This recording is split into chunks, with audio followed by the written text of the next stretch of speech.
For our second part in our quotation Google Classroom, we're going to be looking at where to be placing our quotation marks. Now, you've already done the hard part, which was the blue. You've highlighted all of the sentences that are being said by people.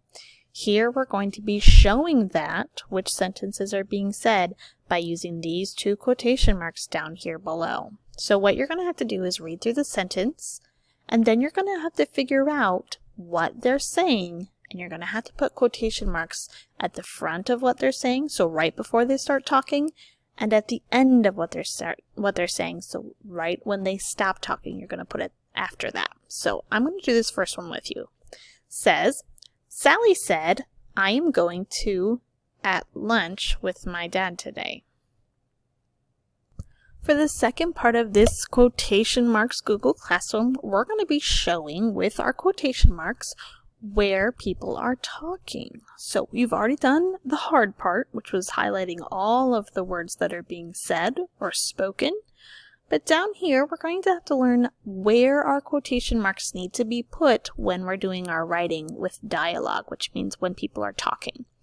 So you're going to have to take these two quotation marks and you're going to have to put it around what the people are saying. So what's being talked about.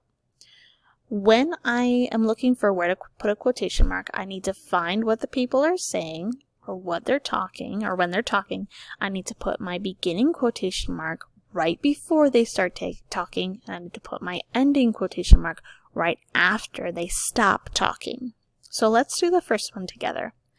It says, Sally said, I am going to lunch with my dad today.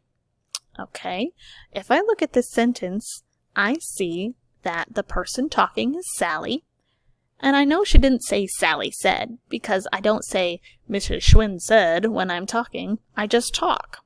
So I know that this is not what she said.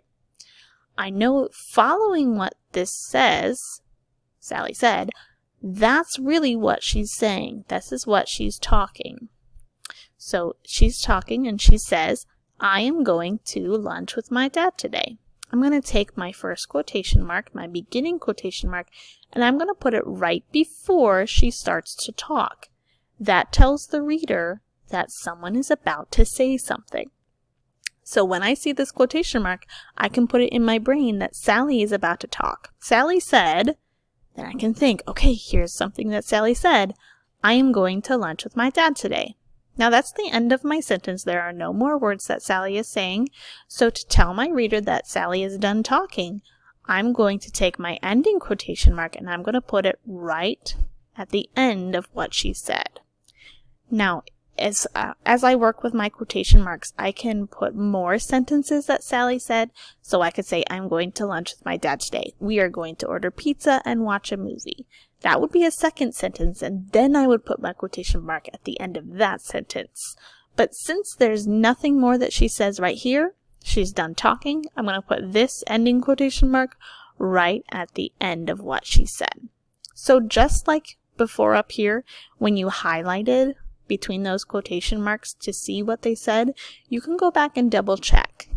Is she saying, I am going to lunch with my dad today? Yes, she is. So you just put your quotation marks in the correct spot. Okay, this one's pretty self-explanatory, so after you do all of your practices, you can turn that in so your teacher can check you.